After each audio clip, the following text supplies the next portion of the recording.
আজ রাত 12টার পর থেকেই সারা ভারতবর্ষ জুড়ে সমস্ত ব্যাংকে চালু হচ্ছে এই নতুন নিয়ম।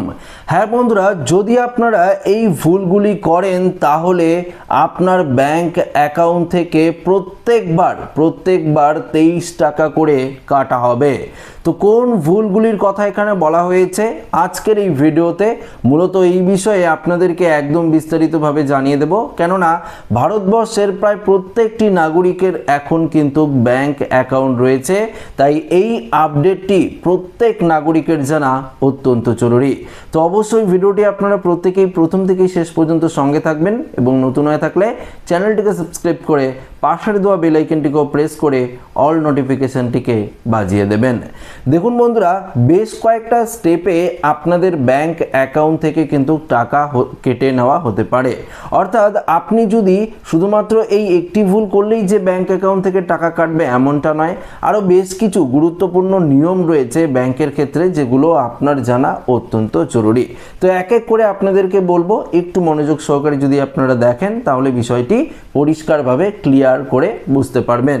প্রথম যে নিয়মটি চালু করা হচ্ছে গোটা ভারতবর্ষ জুড়ে সমস্ত ব্যাংকের ক্ষেত্রে আপাতত এইচডিএফসি ব্যাংক কিন্তু এই নতুন নিয়ম জারি করেছে এবং এসবিআই থেকে শুরু করে সমস্ত ব্যাংকে কিন্তু এই নতুন নিয়ম আস্তে আস্তে কিন্তু লাগু হয়ে যাবে।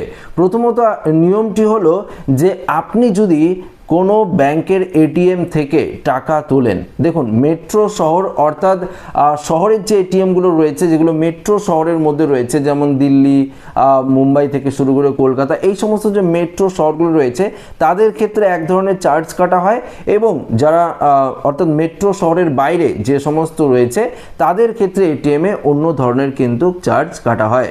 দেখুন, আপনি যদি ধরুন আপনার এসবিআই এর অ্যাকাউন্ট রয়েছে, সেক্ষেত্রে ধরুন আপনি এসবিআই এর অ্যাকাউন্ট থেকে আপনারা কিন্তু এটিএম থেকে ব্যাংক এটিএম যে রয়েছে সেই এটিএম থেকে আপনারা টাকা তুলছেন, বা ধরুন অনেক ক্ষেত্রে আপনারা কত টাকা রয়েছে সেটা ব্যাংকে না গিয়ে এটিএম থেকেই চেক করে নিচ্ছেন।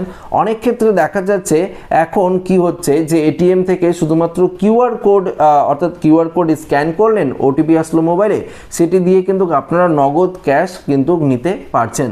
তবে দেখুন, আপনারা যদি মাসে অর্থাৎ এক মাসে 5 বারের বেশি ট্রানজাকশন করে ফেলেন, সেক্ষেত্রে কিন্তু পরের ট্রানজাকশন থেকে 23 টাকা করে কিন্তু চার্জ কাটা হবে। হ্যাঁ বন্ধুরা, বিষয়টি আপনাদেরকে আরো ক্লিয়ারভাবে বুঝিয়ে দিচ্ছি। দেখুন, আপনি একবার ব্যাংকের এটিএম থেকে টাকা তুললেন নগদ, তো একবার ধরে নেওয়া হলো, পরবর্তী আপনি দুদিন পরে আবার চেক করলেন কত টাকা ব্যালেন্স রয়েছে, তো দুবার কিন্তু এটাও কিন্তু ব্যালেন্স চেক করলেও কিন্তু এই লিমিটের মধ্যে কিন্তু ধরা হবে, অর্থাৎ দুবার আপনার কিন্তু হয়ে গেল। পরবর্তী ধরুন আপনি এটিএম থেকে টাকা না তুলে আপনি কিউআর কোডের মাধ্যমে এটিএমে যে কিউআর কোড রয়েছে সেটি স্ক্যান করে আপনারা টাকা তুলেন, সেক্ষেত্রেও কিন্তু আপনার 3টি যে ট্রানজাকশন সেই 3টি ট্রানজাকশন কিন্তু ধরা হবে। তো এইভাবে আপনারা যদি 5 বারের বেশি যদি আপনারা লিমিট ক্রস করে ফেলেন, সেক্ষেত্রে কিন্তু প্রতি ট্রানজাকশনে 23 টাকা করে কিন্তু চার্জ কাটা হবে। এটা কিন্তু অবশ্যই আপনাদের মাথায় রাখতে হবে। তো যদি আপনারা এসবিআই এটিএম থেকে টাকা তোলেন সেক্ষেত্রেও, যদি আপনার অন্য কোনো এটিএম থেকে টাকা তোলেন সেক্ষেত্রেও কিন্তু ওই একই নিয়ম প্রযোজ্য হবে। তো বুঝতে পারলেন প্রথম নিয়মটি। দ্বিতীয়, আপনাদেরকে আরেকটি গুরুত্বপূর্ণ আপডেট জানিয়ে দিই। দেখুন, আপনাদের সবার কিন্তু এখন প্যান কার্ড রয়েছে, যেমন আধার কার্ডের গুরুত্ব রয়েছে, প্যান কার্ডেরও গুরুত্ব কিন্তু একই রকম। তবে এখন দেখা যাচ্ছে আধার কার্ডের থেকেও প্যান কার্ডের গুরুত্ব সব থেকে বেশি হয়ে যাচ্ছে। কেন জানেন? কেননা ব্যাংক অ্যাকাউন্টে যদি আপনারা 50,000 টাকার বেশি টাকা তুলতে যান, সেক্ষেত্রে কিন্তু প্যান কার্ডের প্রয়োজন হয়। এছাড়াও ধরুন আপনারা ধরুন আপনারা গাড়ি কিনলেন, সেক্ষেত্রে আপনারা ধরুন কোনো রকম জায়গা কিনলেন, জমি কিনলেন বা বিক্রি করলেন, এবং এছাড়াও যদি আপনার ব্যাংক অ্যাকাউন্টে 10 লক্ষ টাকা এফডি করে রাখেন বা 10 লক্ষ টাকার বেশি আপনার অ্যাকাউন্টে রয়েছে, সেক্ষেত্রে কিন্তু আপনার প্যান কার্ড অবশ্যই কিন্তু লাগবে ব্যাংকে। এবং পাশাপাশি দেখুন আরেকটি বিষয় আপনাদেরকে জানিয়ে দিই, ধরুন আপনি 10 লক্ষ টাকা ব্যাংক অ্যাকাউন্টে রেখেছেন, সেভিংস অ্যাকাউন্ট হোক বা এফডি হোক, সেক্ষেত্রে সেক্ষেত্রে কিন্তু আপনার ব্যাংকের সমস্ত কিছু ইনফরমেশন কিন্তু আইটি ডিপার্টমেন্ট রয়েছে, ইনকাম ট্যাক্সের ডিপার্টমেন্ট রয়েছে, সেই ডিপার্টমেন্টে কিন্তু আপনার সমস্ত তথ্য পাঠিয়ে দেওয়া হবে এবং আপনি কিন্তু ইনকাম ট্যাক্সের আওতায় পড়ে যাবেন। এছাড়াও ধরুন আপনারা কোনো দামি জিনিস কিনলেন, সেক্ষেত্রে আপনার যে গাড়ির কথা বললাম, সেক্ষেত্রে আপনি জমি যদি কিনে থাকেন, সেক্ষেত্রে 20 লক্ষ 15 লক্ষ টাকার মতন আপনি লেনদেন করে থাকেন, সেক্ষেত্রেও কিন্তু আপনার প্যান কার্ড অতি অবশ্যই লাগবে এবং অবশ্যই কিন্তু আপনার আইটি ফাইল কিন্তু করতেই হবে, সেটা কিন্তু ব্যাংকের তরফ থেকে গুরুত্বপূর্ণভাবে জানিয়ে দিয়েছে। এছাড়া আরও বেশ কিছু পরিবর্তন হচ্ছে গোটা ভারতবর্ষ জুড়ে ব্যাংকিং সেক্টরে। যেমন ধরুন এই যে মিনিমাম ব্যালেন্স রয়েছে, প্রত্যেক ব্যাংকের তরফ থেকে মিনিমাম এবং ম্যাক্সিমাম ব্যালেন্সের ওপর জোর দেওয়া হয়েছে।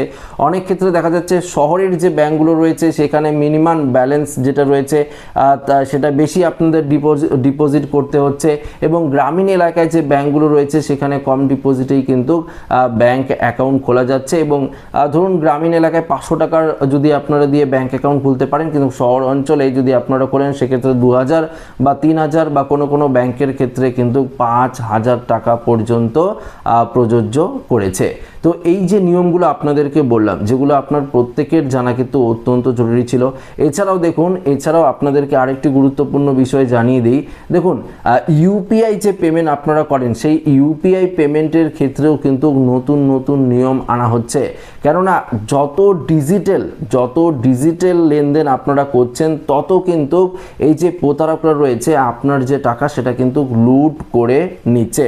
তাই ডিজিটাল লেনদেনটা যাতে স্বচ্ছ হয় এবং ডিজিটাল লেনদেনটার মাধ্যমে ডিজিটাল লেনদেন যে আপনারা করছেন সেই মাধ্যমে যাতে হ্যাকার যারা রয়েছে বা অসাধু যারা রয়েছে তারা যদি আপনার টাকা কোনো রকমভাবে হ্যাক করে নিতে না পারে, তাই ডিজিটাল লেনদেনকে আরও স্বচ্ছ করতে কিন্তু এগিয়ে এসেছে রিজার্ভ ব্যাংক অফ ইন্ডিয়া। সেক্ষেত্রে দেখুন সমস্ত ব্যাংকের তরফ থেকে বলা হয়েছে যে আপনারা নিজেদের ডেট অফ বার্থ থেকে শুরু করে ওটিপির কথা তো বলাই হয়, পাশাপাশি ডেট অফ বার্থ কখনো কাউকে শেয়ার করবেন না, ব্যাংকের কোনো ইনফরমেশন আপনারা কখনো কাউকে দেবেন না, ব্যাংক থেকে কিন্তু আপনাদেরকে ফোন করে এই সমস্ত কিছু কোনো রকম চাইবে না। তো আপনাদের যদি কেউ ফোন করে ওটিপি চায় বা ব্যাংকের কোনো ইনফরমেশন চায় আপনারা কিন্তু দেবেন না। প্রয়োজন পড়লে আপনারা ব্যাংকে গিয়ে আপনার যদি কোনো রকম ডাউট থাকে সেটি আপনারা ক্লিয়ার করতে পারেন। এছাড়াও আপনাদেরকে বলে দিচ্ছি ব্যাংকের যে অর্থাৎ ইন্টারেস্টের যে পরিমাণ সেটার ক্ষেত্রেও কিন্তু পরিবর্তন করা হচ্ছে, অর্থাৎ যারা সিনিয়র সিটিজেন রয়েছেন তাদের ক্ষেত্রেও ইন্টারেস্টের পরিবর্তন করা হচ্ছে এবং যারা নর্মাল রয়েছেন সিনিয়র সিটিজেন নেই কিন্তু আপনারা এফডি টাকা রাখতে চাইছেন সেক্ষেত্রেও কিন্তু রেট অফ যে ইন্টারেস্ট সেই ইন্টারেস্টের ক্ষেত্রেও কিন্তু একটা বড়সড় পরিবর্তন করতে চলেছে ভারতবর্ষের সমস্ত ব্যাংক। তো বন্ধুরা আশা রাখবো এই ভিডিওটি প্রত্যেকের ভালো লেগেছে। ভিডিওটি ভালো লাগলে লাইক করবেন, আমাদের সাথে শেয়ার করবেন, নতুন হয়ে থাকলে চ্যানেলটিকে সাবস্ক্রাইব করে আমাদের সঙ্গে জুড়ে থাকবেন। ধন্যবাদ।